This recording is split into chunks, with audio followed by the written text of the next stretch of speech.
Chairman, we have one guest signed up to speak, Deborah Giddens.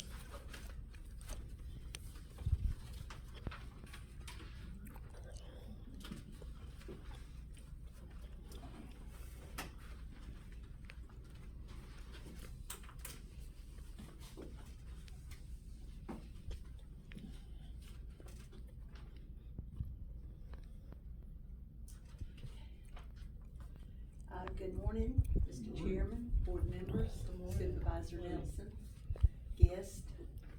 I'm Deborah Giddens, and this morning I would like to address the board on the issue of using paper ballots for the 2024 elections.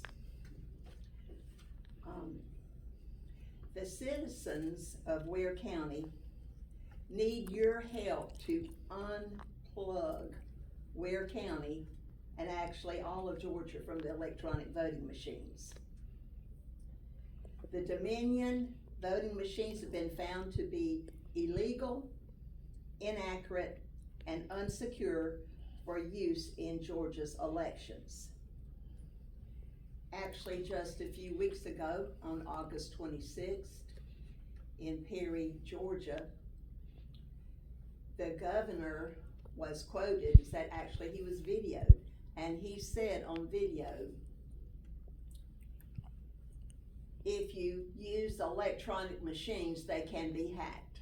So even the governor was recorded as saying the machines can be hacked.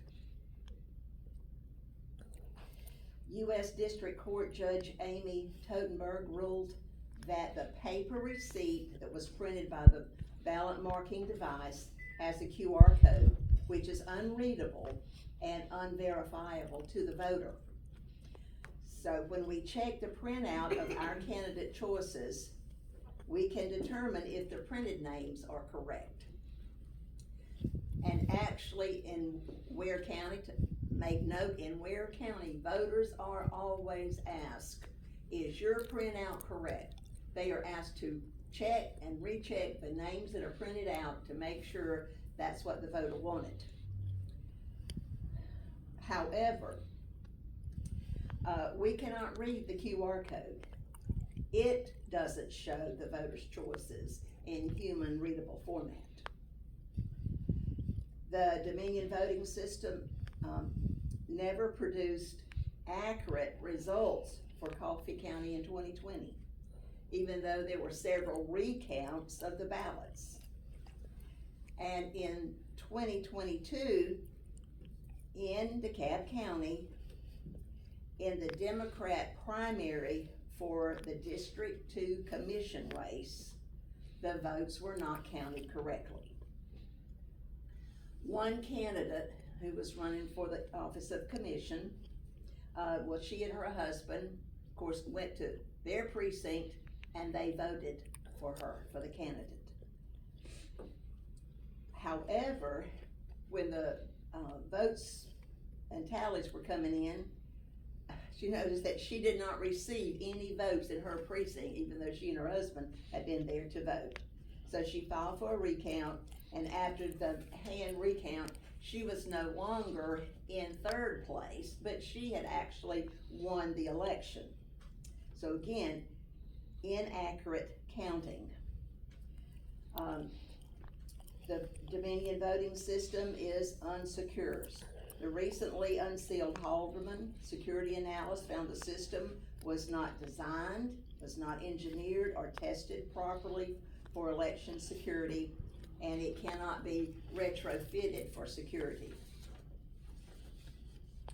So last week on September 7th at our public library, we had a demonstration of paper ballots being hand counted, and they were counted in batches of 20 ballots. There were 2 tabulators. There were Android phones that were used as cameras. Camera software that was used is called Droid OBS, which is an open source platform. It's free to download and use. So there are 2 parts of the system. So one is the software that was installed on the PC, and it accepts the feed from the multiple phones which were functioning as the cameras. And then secondly, software is installed on the Android phone or an iPhone, and the phones are connected to the computer by Wi-Fi, and then there is a TV that is used to actually see the process, and then the TV is connected by HDMI cable to the PC. So this counting station of two tabulators, the cell phones, runs at a cost from about $400 to $500. There are actually several methods, probably 4 or 5, 6 methods of hand counting ballots. In Cherokee County, they recently used a modified Missouri method for a simulation of 2022 paper ballots in one of the precincts there that was hand counted. And in that simulation, there were 4 teams that were used to count the votes. Deborah, your 5 minutes are up. Okay. Can I end up by saying that there's other samples where a 4-person team counts 100 ballots in 1 hour in a race, a 12 to 15 election, 12 to 15 races. And then in a precinct of 1,000 ballots, that can produce hand-counted results in 3 hours by using only 3 of these teams. So to count faster, you use more people. Sorry, my time is up. I did want to address the Mojave report from Arizona, the other that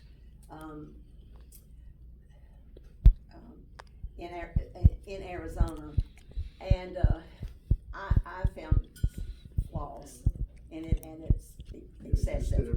Thank you. Thank you. Please consider paper.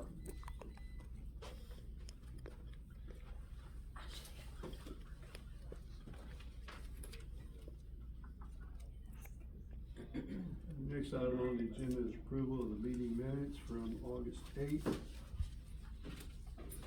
They were sent to you digitally. These are the email minutes we received, correct? Correct. Okay. Only had one little minor change, and that's reflected on the printed copy now. Is there any other changes? Seeing none, we'll accept them without objection.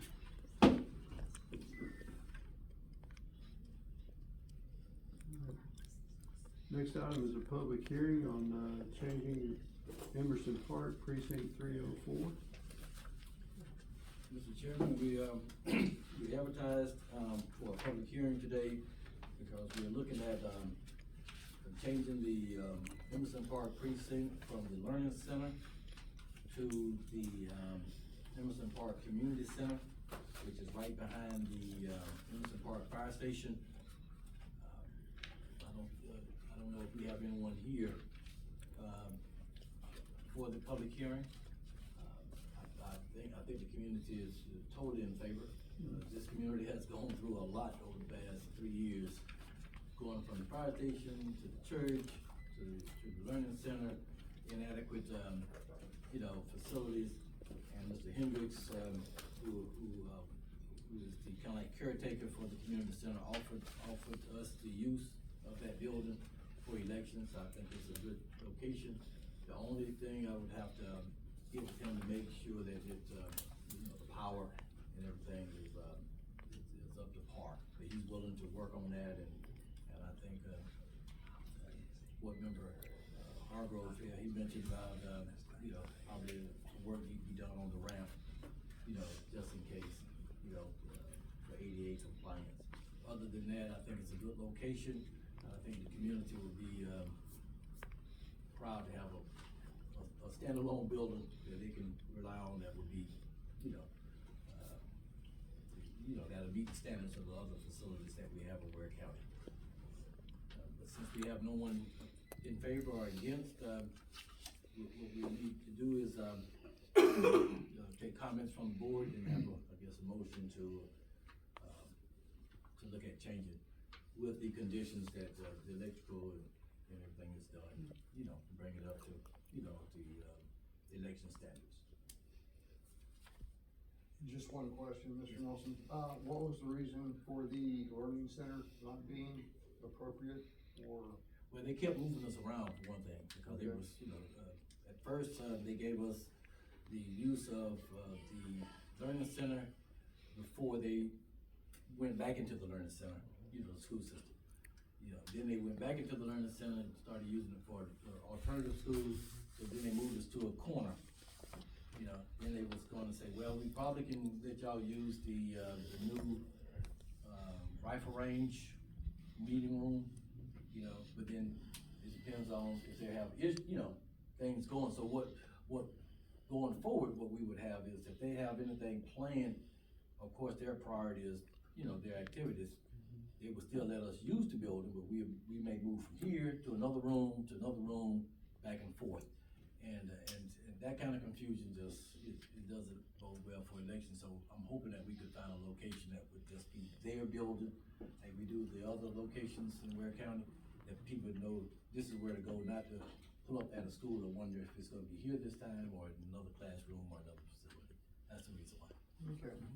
Mr. Hendricks, he works for the school board, correct? Correct. And then he's a volunteer on the community center, so he's the one that even came up with the idea about moving to the community center. Yeah. Cause he had seen the problems we were having being at the, what's called the learning Yeah, center. the last couple of times we were in a room that was totally inadequate, but, we had no other choice, and because they were still doing the construction.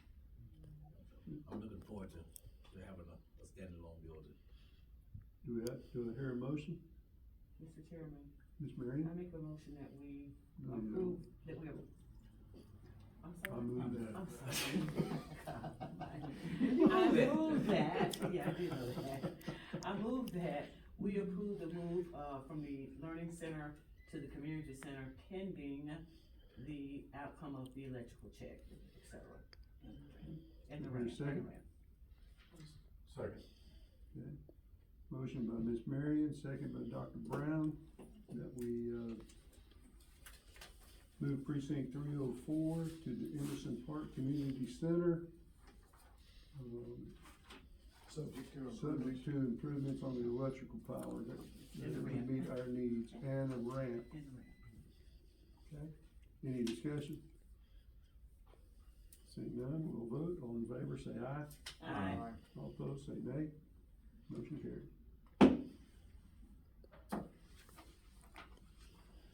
We have no unfinished business. New business, risk limiting audit for municipal elections. Mr. Supervisor. Yes, sir, Mr. Chairman. Well, the existing board, the older board members may recall that, last year we decided to have, to conduct a risk limiting audit after every election, at least on one contest. Risk limited audit is after the election, there's we either, for small election, we take the whole, election results, or for a huge election, they take random, precincts, and then what you do is you go by the ballots, and you actually, like to say, I hate to use the word, hand count. You hand count the ballots, and you see if the ballots are matching the results that were posted in the system. State law says that, every election, every state, federal election, we do that. We don't have to worry about county elections and municipal elections, but we decided to do it for every election, just to, one thing, it gives our poll workers an opportunity to do it, get familiar with it, and also, let us know that the machines are tallied accurately. Our numbers have been, spot on. So what I wanted to do is, go ahead and get y'all to consider doing the risk limiting audit, on Tuesday, November 14th, which is a week after the election. And do both races, District 4 and District 5 for the city. Only expecting a couple hundred, or maybe 300 or 400 voters, per precinct, and it shouldn't take no more than, one day to do that. And so that gives us the ability to see how an audit works and, you know, and to compare the results to the election data that's in the system. So that's what I have, Mr. Chairman. If you can, you know, we'll take questions, comments. I haven't posted this yet, but, if approved, I will get it out to the end of October, so that people know that, you know, public's invited, you know, the political parties invited, the candidate can invite their representative and watch the process.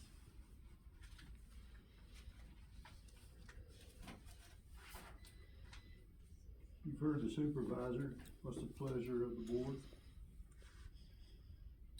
Mr. Chairman, Ms. Mary? I move that we, approve approve conducting a risk limiting audit.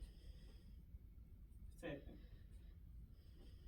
And the motion is that we, approve a risk limiting audit for the municipal elections in November.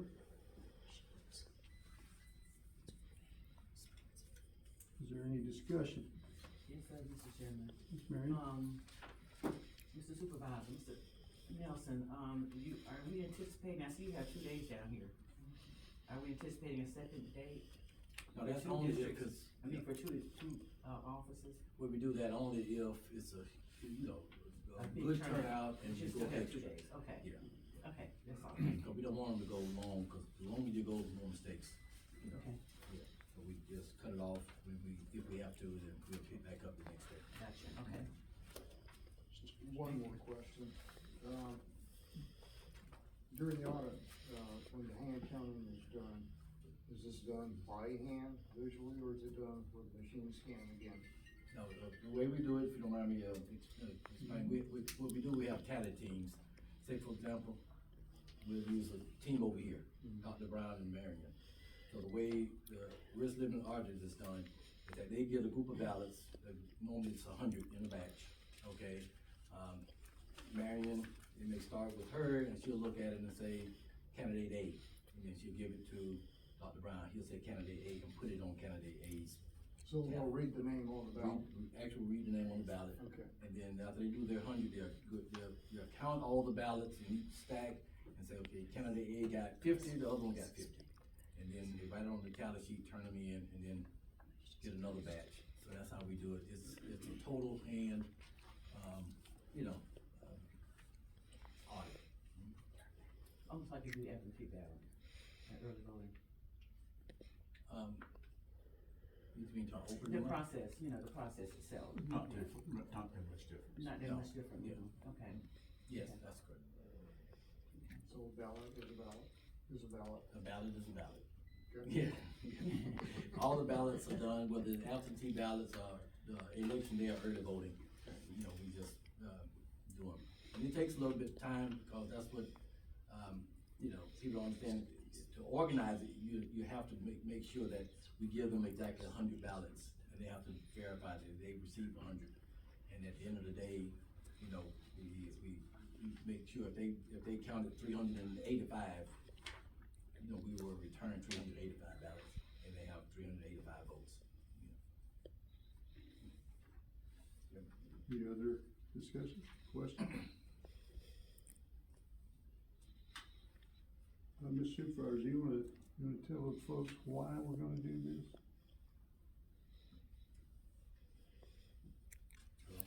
I mean, to verify that the machine is Verify accurate. the machine Oh, is okay. accurate, Okay. and to build some confidence Oh. in our election system.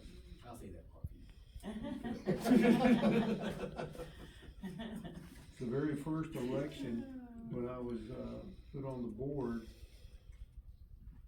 came to the supervisor, cause I've been having questions, about the machines myself. And I says, can we, and this was the 2020 election, I believe. And I said, can we take our smallest precinct and hand count, so we can verify that these things are accurate? He says, yeah, we can do that. Well, the state called for a hand recount Yeah. of the presidential election that year, so. Get all so we 15,000 did dollars. All 15,000. And how accurate was our hand count to machine count? It was spot on. It was, The exact number. And ever since then, we've done some counting and all to make sure. And that's another reason we wanted to do this. We have a small election coming up. At least we're assuming it's gonna be a small election, but it's an opportunity for us to check, just see how accurate these things are. And we're not gonna take just a sample. We're gonna count everyone for both races. It's gonna give us some extra time, extra money, but, again, trying to build the confidence back up, and we as the board, we are the superintendent of the election. And the supervisor's been hired to run the elections, but we are the ones that have to certify those elections. And we want them to be as accurate, I mean, not accurate as possible. We want them to be perfect. We don't want any mistakes. So that's, another reason that we're gonna do this risk limiting audit. I had something. When I say it was spot on, within a couple of votes, and let me explain. And I've talked to the chairman about this in the past. When you have absentee ballots by mail, and someone makes mistakes, we take that to an adjudication team, okay? I use across the table again, so if you're representing one party and you're representing one party, the chairman is the tiebreaker unless he, farms that out to someone else. Normally it's been the chairman. And so, say for example, a ballot has a mark, and then the person scratches across and then circles in, or half fills in another mark, okay? Y'all look at the ballots, y'all look at it and say, I think the intent of the voter was A or B, okay? If you can agree, the chairman won't say a word, he just sits there and watches. If you say candidate A and you say candidate B, the chairman comes in and says, okay, this is my opinion. He may say, I don't know. In that case, it'll be a no vote. He may say A or B, okay? Crazy enough, when you're trying to determine intent, who knows what the intent is? So when you do a recount, if that same ballot could go to another team, and the other team could say, I think that's a no vote. Where the previous, original ballot probably said A or B. This next team, who's totally different team, could say, I think that's a no vote, because I just don't think we can determine the intent. So you have little votes like that on absentee ballot that come in when people make mistakes. And we've seen crazy mistakes where people do it and put arrows by it and look, this is who I want, and you be like, what are they trying to say? And so that's the little ones or two votes that we'll have differences, and that's where adjudication is very important, but who knows what the intent is. So when I say it was spot on, minus that, the little things like that, okay? All right, any other discussion? Seeing none, we'll vote. All in favor of having the risk limiting audit as proposed by the supervisor, say aye. Opposed, say nay. Motion carried.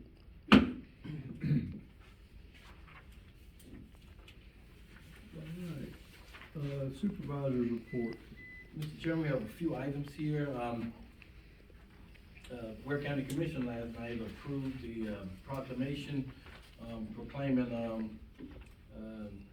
the 19th, September 19th, as National Voter Registration Day, and I thank the Ware County Commission for doing that. Also, what we're doing here, we're working, on our recruitment for next year. Of course, everything is done, set for this November already. Ms. Ruth she's going to give a brief recount, talk about that in a minute. But what we're trying to do, we're trying to get ahead of next year, because of course, poll workers, you have a shortage. Everybody, there's a shortage everywhere. So I have a couple things here. little trifold that we did up, and then this one here, okay? This is what we're gonna put out in the community at different churches, you know, wherever. So if you know, if you have a place that we can put them at, you know, let us know, you know, all, lays out the eligibility, but all we ask, you know, they would have to fill out the application and go through the background check, and, they do a drug screening and other things, because they are, poll workers are, you know, employees of the county, and so, payroll and all that good stuff. So this is what I wanted to share with you. We're gonna start putting this out first of next week. Yes. I have a question about this one. Do you have this where I could email it? I do have it in email format. Okay, also. so when they scan this, where's the barcode? I mean, It just goes to our website. You know, okay, you know, okay. Just so they can have information. Now, we don't have the application on the website, Okay, because we just don't want applications come in, because a lot of people, you know, they thinking, some may think it's a full-time job, you know, some may think you're getting 5 and 6 opportunities a month or something. No, it's part-time, but it's more opportunities. So we'd rather for them to come in, so we can talk to them, because a lot of people come in and say, that's not what I wanted. It saves them time, it saves us time from having the application just come into the door. And so, so we don't have the applications on the website, but this is just our so they link. scan the QR code, it just take you to the website? Take For us more to the website. information? Yes. Okay, gotcha, Yes. okay. Send it to me, please, sir, if you don't have to come by. I sure will. I'll send it out to the board, and, Thank you. you know, and if you want copies, we'll make copies here at the office, and, you know, for churches, community centers, you know. You got this in PDF and JPEG format? Yes, sir. Okay. And I'll send that out to the board. You know. send copies? Yes, and that way, if you wanna print them out yourself, that's fine. No, thank you. Put them on your website, you know. On the website. Yeah, it'll be on our, you know, I think I even put this on our website, cause I wanted to get some interest and see, people, you know. And we had a couple people, I think they came in because of this, you know, and we had a couple people, you know, once they came in, they said, that's okay, you know. And then they didn't wanna do it. But, I think some people thought it was a full-time job or part-time, but more regular than maybe 3 or 4 times a year, you know. And so the next thing here is our student poll worker recruitment. I talked to Mr. Kellogg, who is the principal at Ware County High School, about, trying to recruit, some students. You have to be at least 16 years old, and then they would get, like government credit, you know, they will still get paid, you know, they can get some experience working elections. They don't have to be registered voters, because 16-year-olds can still work, registered voters. So he okayed it, so I'm getting with a counselor, and this here is just a flyer that will be put out at the school. We haven't done it yet. I want to let y'all look at it and give me the okay first. We have a letter that will go with the registration package. That's for the parents, because we asking the parents to sign a waiver, you know, in a sense, giving them the okay to be an election, a student worker. You know, you have some information here for them, and then the application, and then at the bottom, that's where the parents will sign and give us the okay for them to do the application in the school system. So, I need to get back with Mr. Kellogg to work up the details, but I wanna make sure that, they can somehow get government credit, you know, some hours, and they can use it on their resume for their college applications and things like that, you know, so. Yeah, they need those hours. You gotta use the hours, you know. And so that's the two, recruitment, things that we're doing for, Ware County, hopefully to try to increase our, student poll workers. So any questions on the poll workers or the student poll worker program? When will these be ready? Cause I work with 2 groups of young ladies, 11th and 12th graders, and then one group is 9 through 12, the 9th graders, pardon, but be 9 through 12th graders, and, we need some hours. It's mandatory. Well, the school board, I still have to get with Mr. Kellogg. Okay, just let me know. He agreed with it, we just Okay. haven't worked out the details. I wanted to make sure, I don't wanna tell the students they will get this and then they Right. can get it from the school.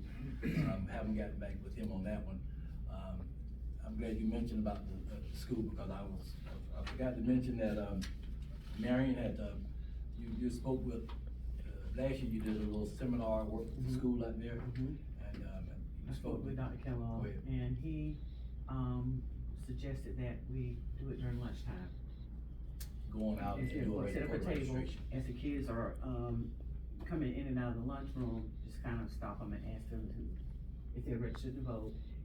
The thing we have, through my sorority, there's a QR code as well, where they can actually use their own phone and scan the code, and then start the process, we'll help them with that, we can assist them with that.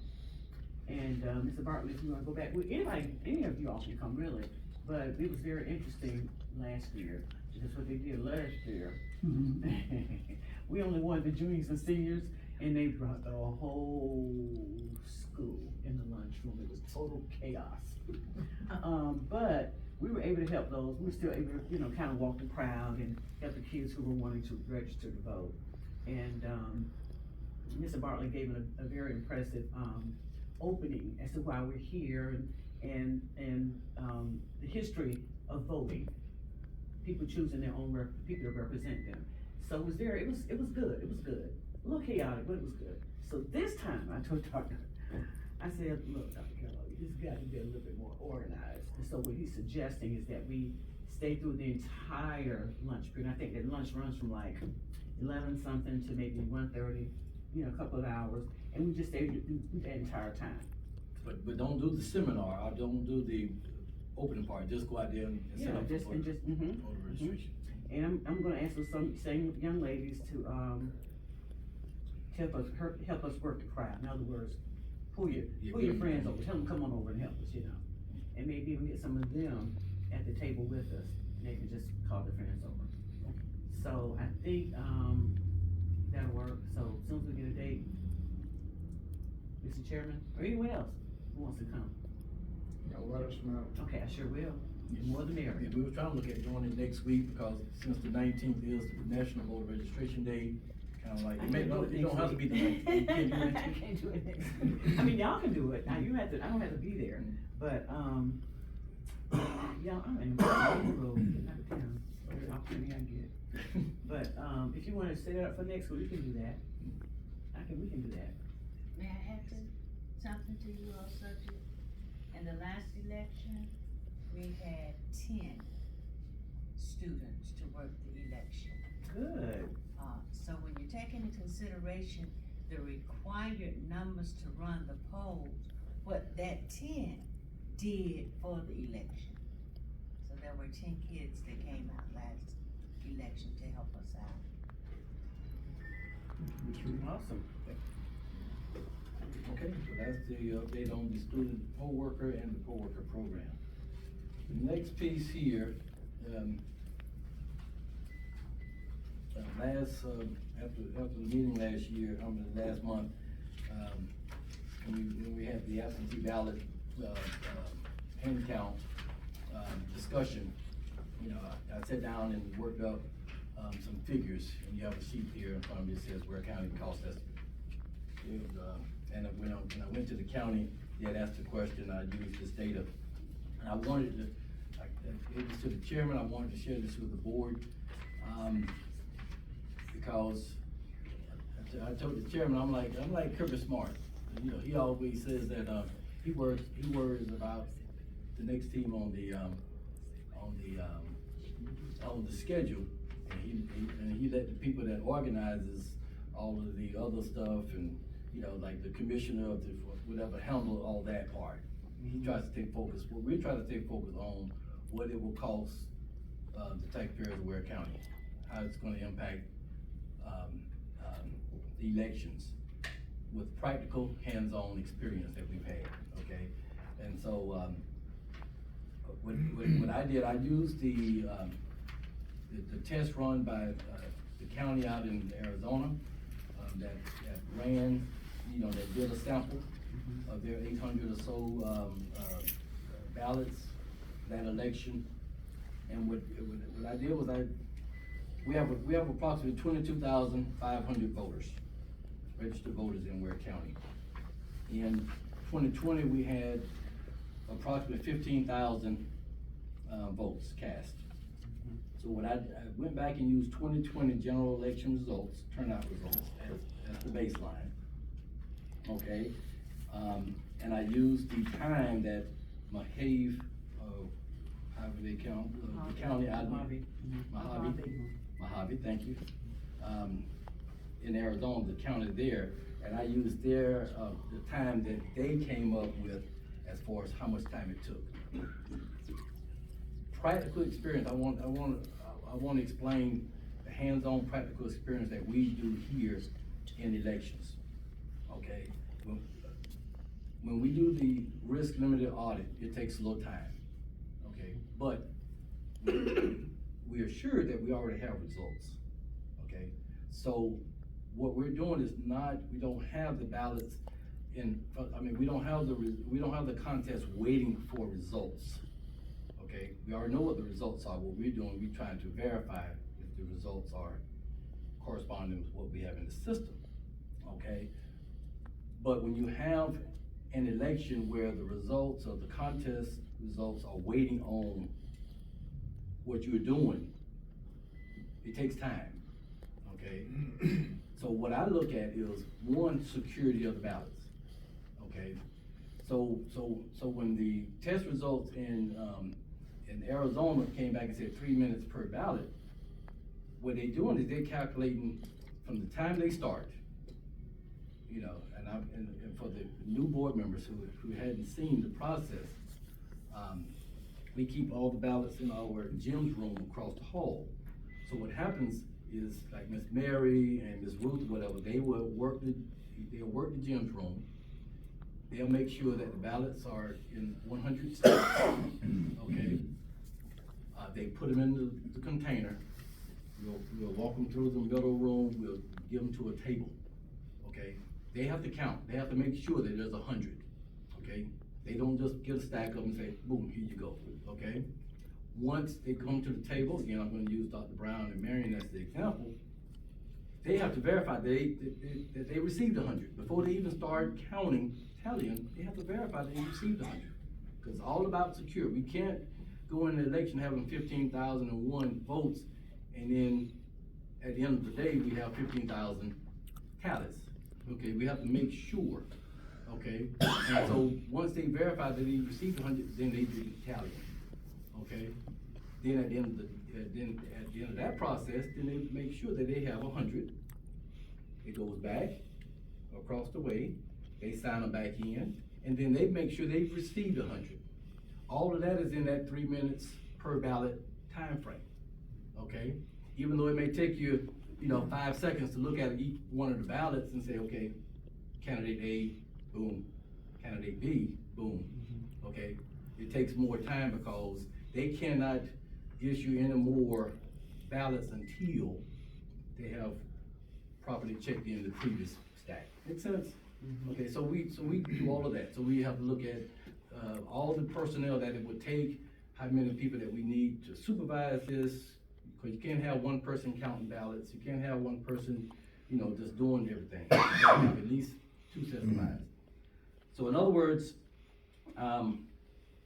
we look at the whole package, everything from beginning to end. So that's why that 3 minute per ballot might look like it's a long time, because no one's sitting there looking at a ballot for 3 minutes. But what you're doing, you're taking all of the time, adding it in, and that's how they came up with 3 minutes, and that's how we would do it. So, real quick, like in 2020, we had we purchased 2,200 ballots, which is normally by law you do about 10%. 22,000. No, we had 22,000 voters. Okay. Yeah, we only ordered 2,200 ballots. Right. That's for absentee ballots, provisional, spoils, election day ballots that we may need. Okay, by law we have to have 10%. Okay, and that costs us right at $1,400 per for the group of ballots.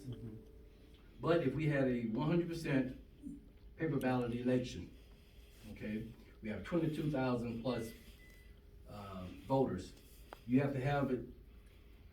You want to at least have 1.5 ballots per person. Okay. Because you can't. Y'all two different districts. I can't have you know, I can't give him one of your ballots. I gotta make sure I have extra ballots in that precinct, extra ballots in your precinct, extra ballots in your precinct. Because if anyone makes a mistake, even on election day, you have to have another ballot there handy to give them. So we estimated that we'll have to order 40,000 ballots, okay, to cover the 22,500 voters that we have in Ware County. Taking that $1,400 that we spent last time, that's $30,000 for ballots. So I wanna make sure that people understand that there is a cost associated with 100% paper ballot election, okay? Poll workers, okay, we're estimating what we normally, cost for poll workers, what we normally spend on poll workers and how much time it would take. If you take 3 minutes per ballot at 15,000 ballots, that's 45,000 minutes. What we estimated, if you had one team, you basically talking about, you know, 107 days. If we had 8 teams, which is doable in Ware County, probably talking about 13 days of counting at 7 hours a day, lunch, not including any breaks. That's gonna be a neighborhood of $14,500, okay? You got poll workers in the ballot storage area. Remember, security is gonna be the utmost, because you're not talking about verifying elections. These ballots are the only ballots that you will have. So anytime you have, poll workers or individuals touching ballots, that's a security issue. We got to make sure that we have 100% security, okay? Because the results are being tallied per contest by that results. It's not like, again too, there's a difference between verifying the election results versus having a count that 100% is reliant on that hand count. So you have to have additional supervisors, people that are just standing there watching to make sure that everything is done right, because any mistake that's made, that's gonna be a challenge. Whether through the courts, through whatever, okay? Plus, anytime that we have ballots of that nature, we got 100% 24-hour security.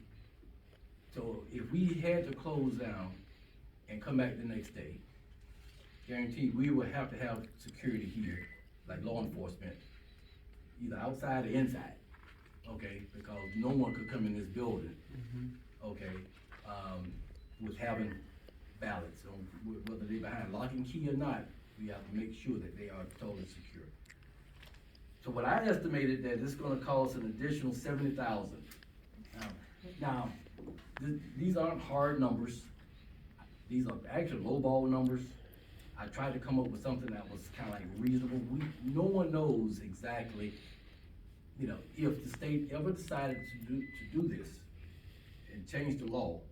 One, they would have to change the certification deadline, because the certification deadline is always the Monday after the election. They would have to change that deadline and say, you can go longer now.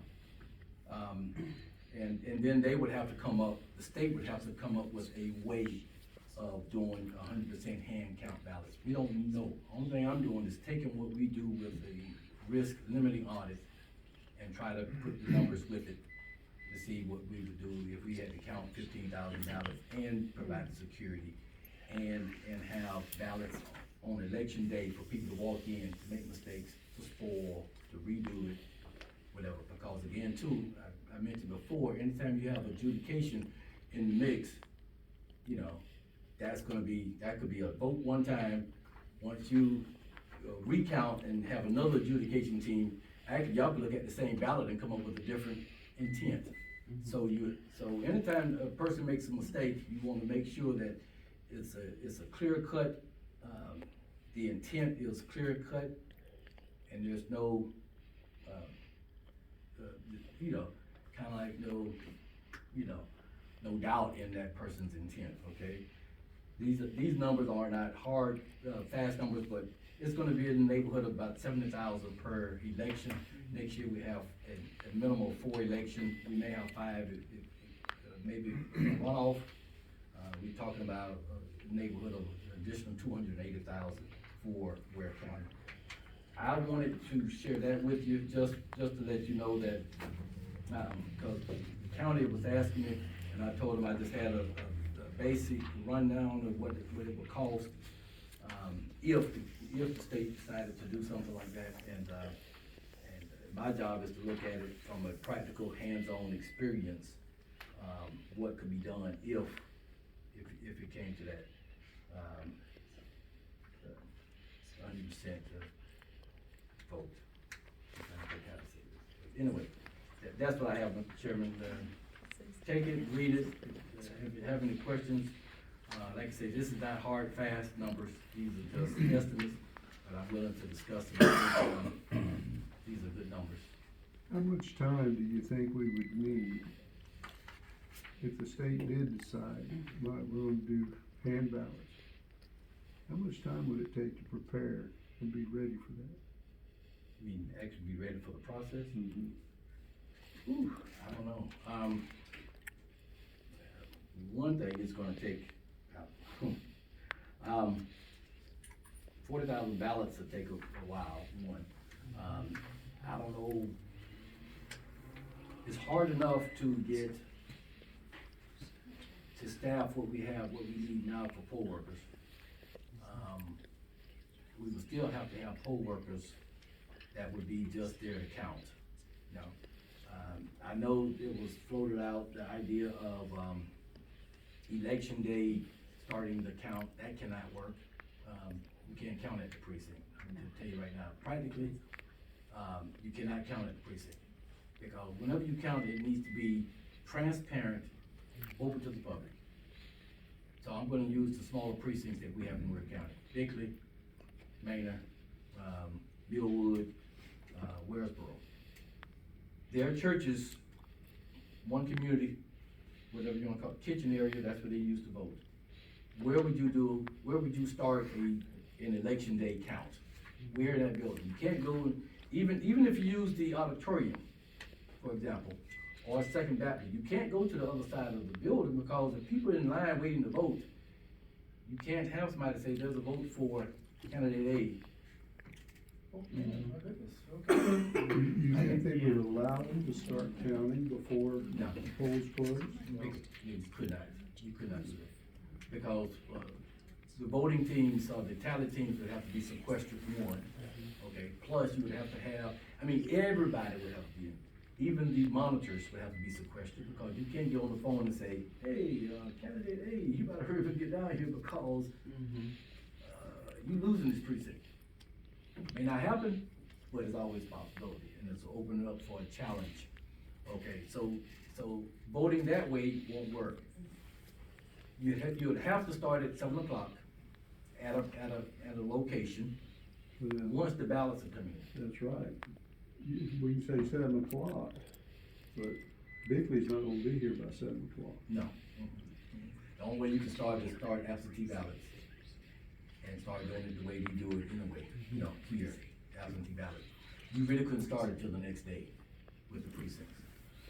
And that's what I mean about security 24 hours. Once the ballots are brought in, these aren't ballots where Mr. Brown has already been declared the winner. Now we just gonna audit to make sure that the count's accurate. Mr. Brown don't have an idea, so he's waiting, and we have to secure those ballots, because the ballots is the only proof of voting that we have. Okay, and so so security is gonna be paramount. Whether it's Ware County or Macon or Savannah, wherever, the security got to be, we just can't take them to the auditorium and wait for the next morning. We're gonna have to have them here, have them, take them to the auditorium, have your teams, however, it would need to be done, another facility. It can't be done here, because we don't have the space. So we'd have to have another facility. So that's, it would take a lot of planning to do something like that, because our needs in Ware County are gonna be totally different than Thomasville. Albany, Macon, Atlanta, Columbus, wherever. Every community is gonna have to be different, but the state would have to come up with the guidelines to say, here's what you can do and can't do. Now, whatever you do within that, that's up to the board. But, I don't know how long it would take. That'll be a monster undertaking to try to do something like that.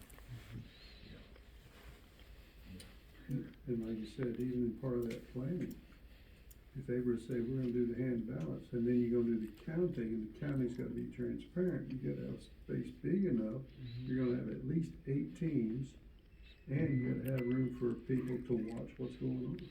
Yeah, even here, when we had the 4 teams, we allowed, you know, we only had, I think, 1 Democratic representative. But you know, the Republican Party had somebody for each team, you know, and they, you know, went out and, you know, alternated, whatever like that.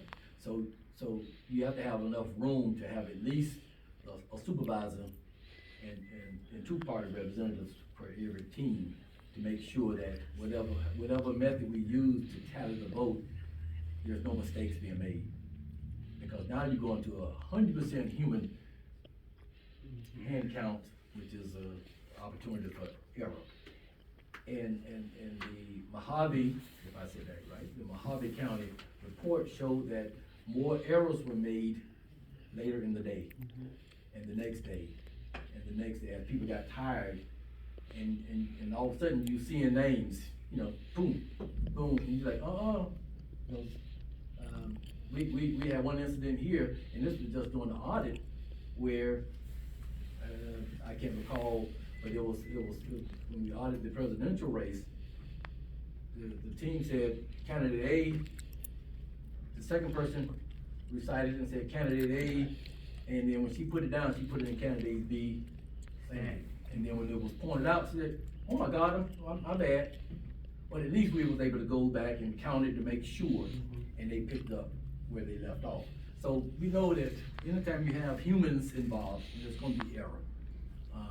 And the more we rely on that type of voting, we will have more opportunity for errors to be made, where right now, there's less than 1% error rate on the machines, whether it's a QR code or not.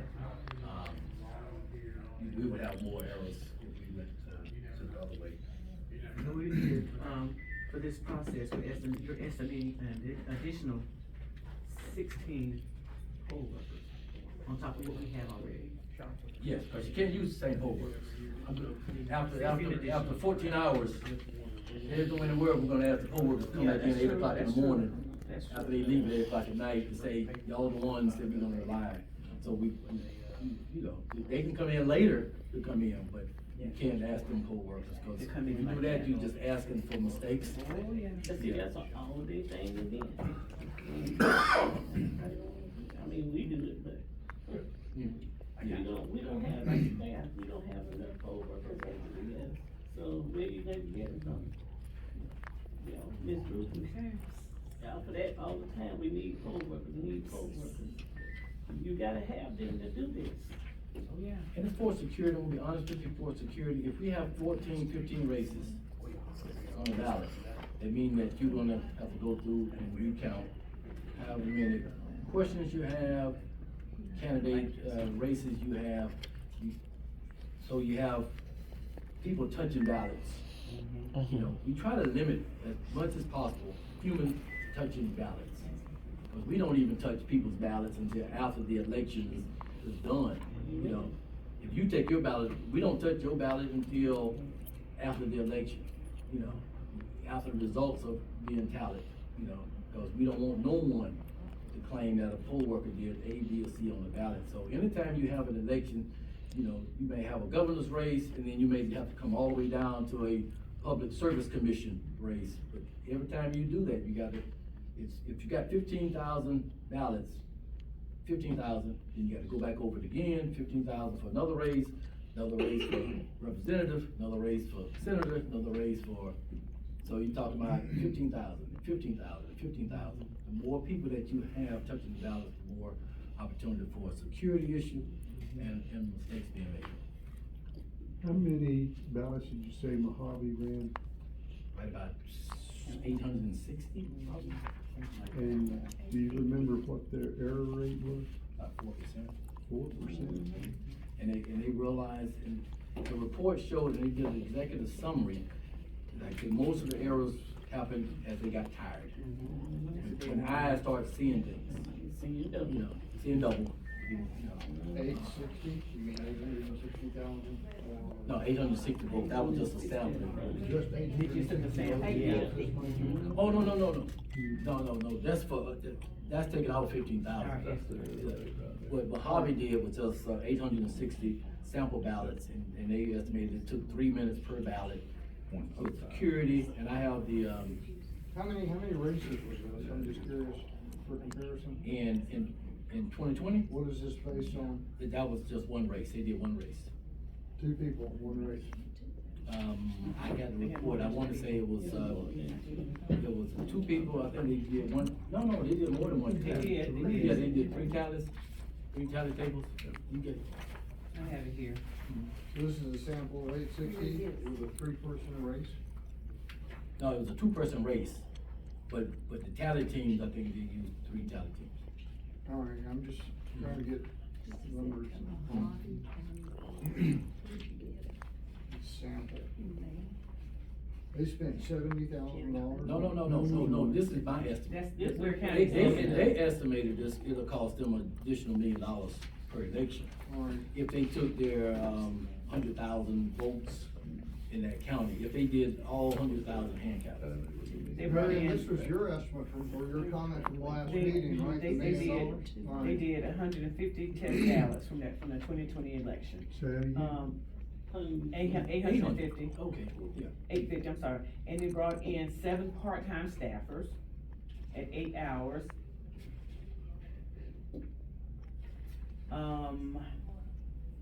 And then they brought in 4 full-time staffers to monitor the process. The supervisor. So the supervisors, right. Oh my God, the errors, oof. There's a lot of errors. Each Public ballot took 3 comments minutes to over. count, you know, my minutes are up, you said? No, people wanting to talk. Oh, okay. Each ballot took 3 minutes to count, and at that pace, if they did the, 30,600, all the ballots, in other words, it would take a group of 7 staffers at least 657 hours. 657 hour days to count 105,000 ballots, which are the actual numbers of the ballots cast in 2020 in that county. I have the executive summary I can print out. Yeah. Well, I can look at it later, it's the first time I've seen this, so I was just had a question. Because just FYI, you're already aware of it, I went to a demonstration, a ballot counting demonstration Thursday at the public library. I watched them count a couple of sets of 20 sample ballots. And based on what I saw there, I ran numbers also for an estimate of what it would cost to look at a 2-person race. And the numbers, they're so different, that's why I had to ask. You mean the numbers from Ware County that you ran? From that demonstration, last Thursday at the library. But there was such a wide disparity that, I just wanna know what's going on. Well, And it's like the security here, 24 hours, 13 days at $40 an hour. That's 24 hours, 24/7, somebody standing in front of a locked door. No, I'm talking about having security here, Right. yes, wherever we do the ballot counting, we need Well, to have if it works security. out to somebody here for Yes. 24/7, Yes, basically. and especially after we lock up at night, to have somebody either outside, making sure that no one enters this building, no one, you know, So this is not secure now, it is secure. but there's no 24-hour security. But remember now, if we utilize like a exchange club or city auditorium, we cannot just take ballots and bring them back over here at night. We'd have to have that building secured, locked up, whatever it takes, and then have security there to make sure that no one exit that building. So locked building's not good enough. Oh, gosh, no. No. I'm just asking, because we have a locked building where all our machines are sitting out here. Your house is not even Oh, no, secure. Yeah. No, what I'm saying is, here we have security, here we have the alarm. But I'm saying if we move to the auditorium to do the tally tables, or move to the exchange club, you don't have that. That's what I'm saying. If it was here, we could have, you know, but we don't have no room to have 8 tally tables. But if we were here, it's more secure. I understand, I Yeah, understand that. but moving off-site, that's when you have to, worry about security. Yeah, we're talking about 15,000 votes, you were thinking maybe? That's what we had in Or 2020. Up to 22,500. So we'll need 4 teams No, if we have to recount that? no, we With estimated, security, with, we estimated 8 teams, and we'll probably. 8 teams, Eight yeah. teams, yeah. okay. And see with the security, what he done with that, even if we went to the auditorium or wherever, there are other people that got access to go in that building, that's why Mhm. security got to be there. They have to go around that building, I mean, until we arrive that next morning, that officer has to be there, because you don't know who got access to go in there, even at the Exchange Club. There more than one person can come in that building, so you got to have that officer there. So we cannot do a count like this here in this We facility? would not we would not have the space to allow the tally teams to have room and to have monitors. Okay. Because monitors have to be, you know, Democratic, Sure, Republican monitors. sure. One from each party, I would presume? Yes. Okay. You know, we can't use the upstairs or anything like No, that? no, sir. Because it has to be accessible to the voters, I mean, to the public also, to just go and just come in and watch. You know, what we did last time when we had the audit, we had the audit in this section here, and we see the first row of chairs, we had a little barrier there where the public could watch, like the voter. Sure. Yeah, and then inside the barrier, you would have the representatives, you would have the representatives from the party that could look over the shoulder of the voters to make sure, not the voters, or the tally team, to make sure they're tallying correctly. Is there a legal requirement for the square footage of area for supervision? No. Okay. So you could have your supervised secured area for the public. Is there a certain size requirement? No, sir. Okay, You just wanna make it accessible to the voters. yeah. And what the, in Mojave, what the, election supervisor said that, the total cost for staffing, renting of a large venue for the counting, security cameras and other associated costs was a staggering $1,108,486.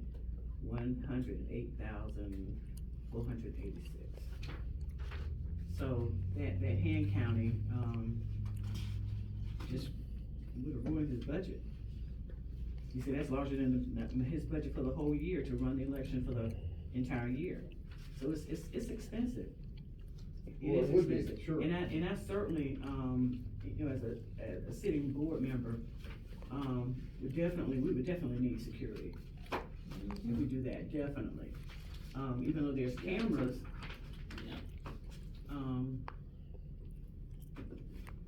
what happened in Coffee County,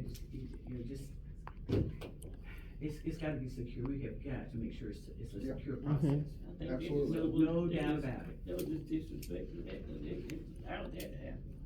I mean, voting means a secure process from people being put on the rolls to the final count verification. I mean, that's why we're all Give me here, Ruth to come in. to ensure that. I'll have to pull this article up later. I'm just curious where some of the numbers came from. They just pulled. Now, like I say, this is just my sample estimate. Yeah. Okay. Mhm. And then they have their own executive summary, and I think, I don't know if you're reading from an executive summary or not. I do have a copy of the executive summary. There were so many, cause No, poll worker, give me just a second. Oh. I can make- Yeah, there were many articles, from different sources on this. I just pulled one. I And printed it. have that one and one more. And I think I have 3 more, I think, a total of 4, but anyway, It's expensive. it is expensive. I don't see Waycross back down doing that. A question, are you going to the updates on the municipal elections? That'd be next. So Okay. I did want to, turn it over to the chairman, see if there's any more Is questions. there any more discussion on the Ware County cost estimate? One related question, are we still short, do we still have a shortage of poll workers, volunteers?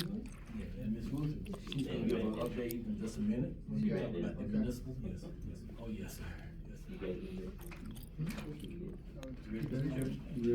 That's just Update from on the what I saw last 2023, Thursday. city municipal election. As you know, we have, two races contested, District 4 and District 5, which is one precinct, Memorial Stadium. So we'll have, one polling location, for both districts, which is, good for the workers. Give our workers some, opportunity to work and work on their craft also. At the last meeting, we approved the time and the, important dates for the election, so nothing's changed on that. And I wanted Ms. Ruth to come in and talk about what she's done so far for the municipal election and answer any other poll worker questions that you may You said have. this will be at the stadium, both? Yes, State, okay. both locations. Good. Both precincts. And Ms. Ruth? Yes. Oh, she did with that. We should go to the news. I don't want their backs to be to me when they hear all this good news. Y'all have heard so much negative stuff today. I'll give y'all some good news.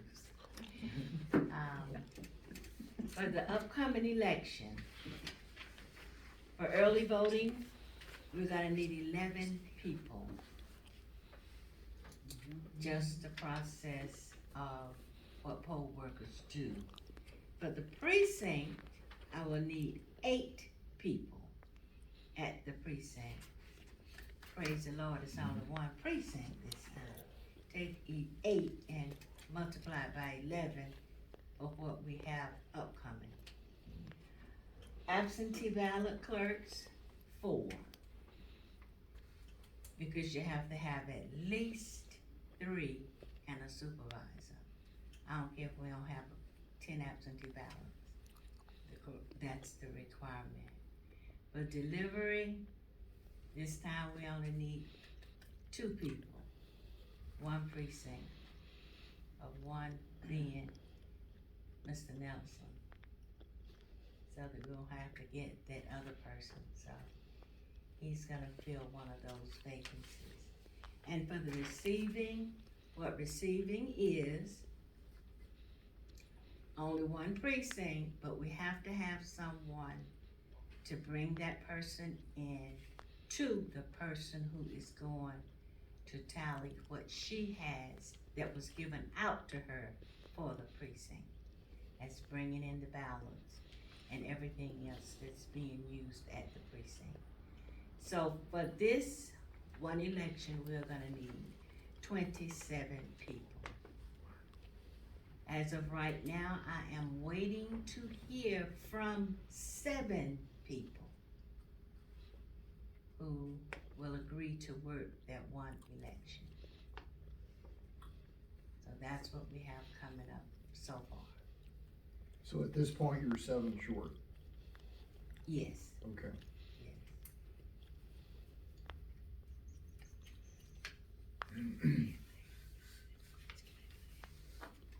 Any questions?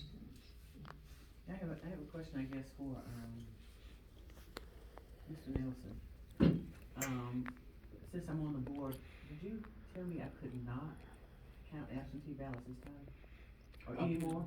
No, I prefer you not, but I wanted to use, since you have experience working absentee ballots and knowing how to open them up and want to be kinda like a supervisor, Okay. you know, because, Okay. board members are great on coming in on election day and helping and being the eyes and the ears, especially, you know, if I'm called out, we don't stop the process of, you know, training the absentee ballot clerks how to do it and all that, and watching to make sure they doing it right, make Okay, sure, you I know, can do that. all that good stuff.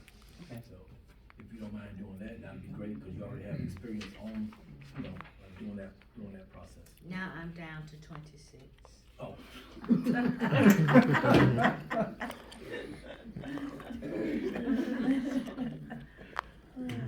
Any other questions? No other question? Yes, sir? Correct me if I'm wrong, you might know this from the, Carlos, you might know this too. If you can't find enough poll workers, helpers from Ware County, can you use workers from an adjacent county? We can use workers if that adjacent county agrees Okay, to let them come into this county. and Okay. you agree to accept them. Okay. Ms. Campbell.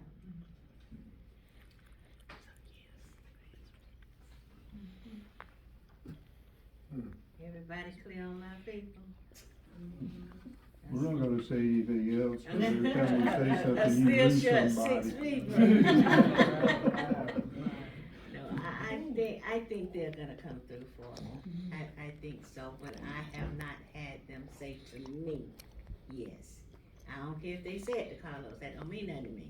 They got to say it to me, that yes, I'm willing to work. And you recording me.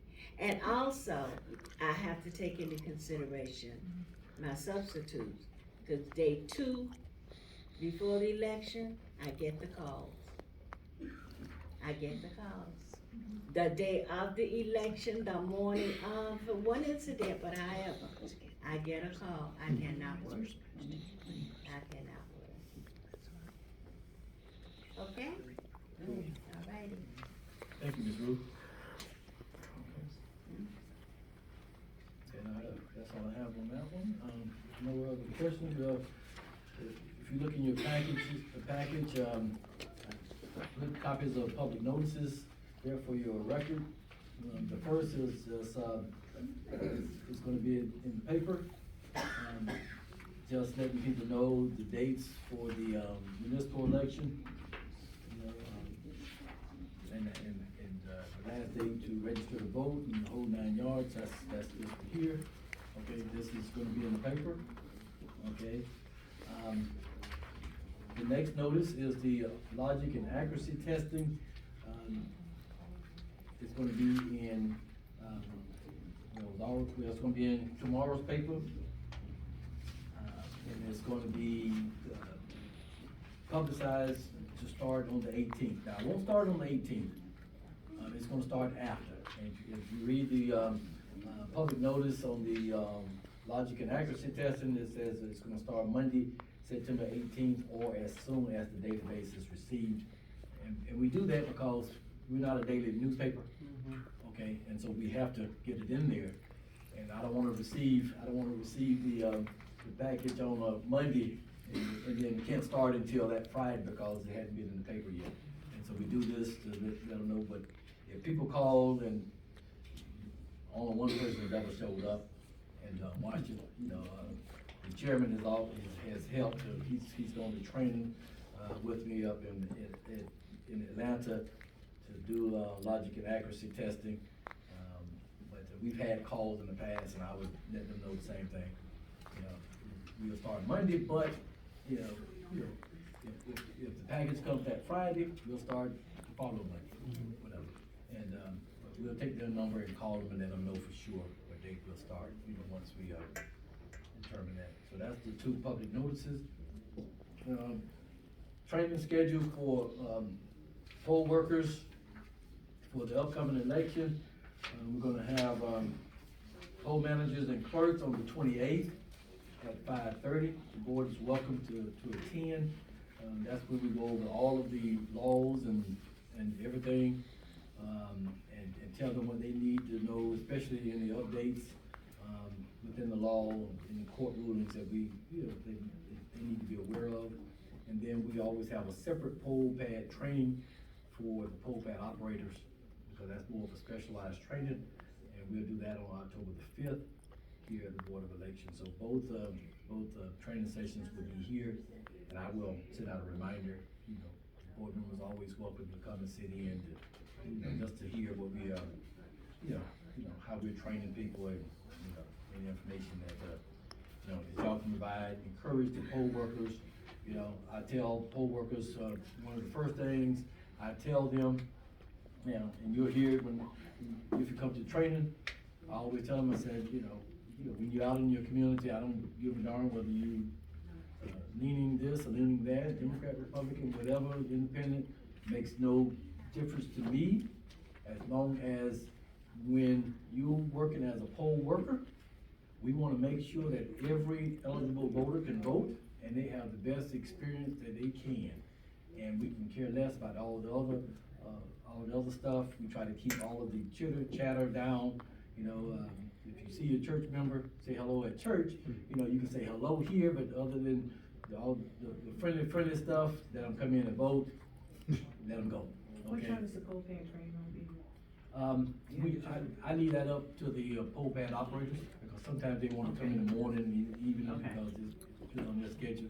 But normally it's like only 2 people, and I'll make arrangements anytime that day, sit down, and that normally takes about an hour, hour and a half. Okay. And we go over different scenarios about how to counsel, how to do this, how to spoil, you know, and make sure they're Okay. comfortable working with pole pads.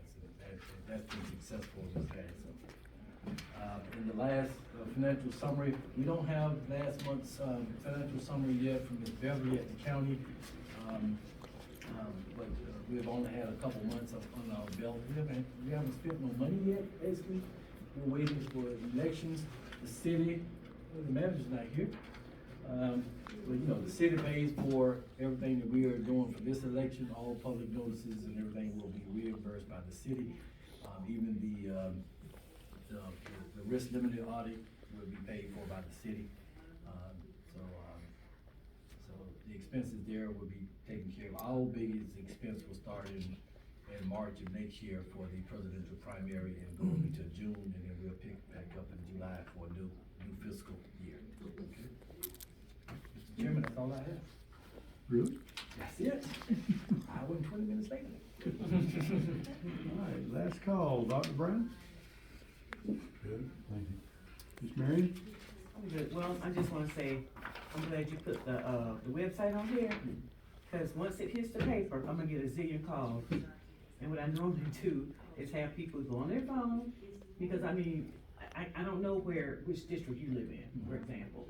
So you're gonna have to tell me, or go on your phone, I can talk you through it, so, but I'm glad you put the website up there. Talk to the MVP site. Yes. That is a great resource. Yes, it is, it is. So, I appreciate that. I do appreciate that. I'm gonna go ahead and share the flyer too as well. Thank you. Thank you all for coming, all our guests. That's all. Thank you, Mr. Chairman. Ms. Ledeen? I want to thank everybody for coming. You all have a blessed day. Mr. Hargrove? Thank you for coming. Let's all look forward to a clean and accurate election.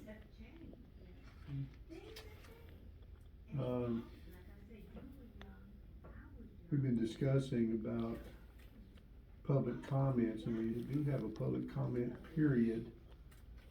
And even if you have questions after that period, we're gonna have to limit those. You know, you talk to us after the meeting's been adjourned, it'll be fine, okay? And, if there's something that needs to come before the board, we'll bring it before the board next time. All right, do we have a motion? Mr. Chairman, I move that, we adjourn. I second it. Motion by Dr. Brown, second by Ms. Marion, that we adjourn. Is there any discussion? All in favor, say aye. Aye. Opposed, say nay. Motion carried.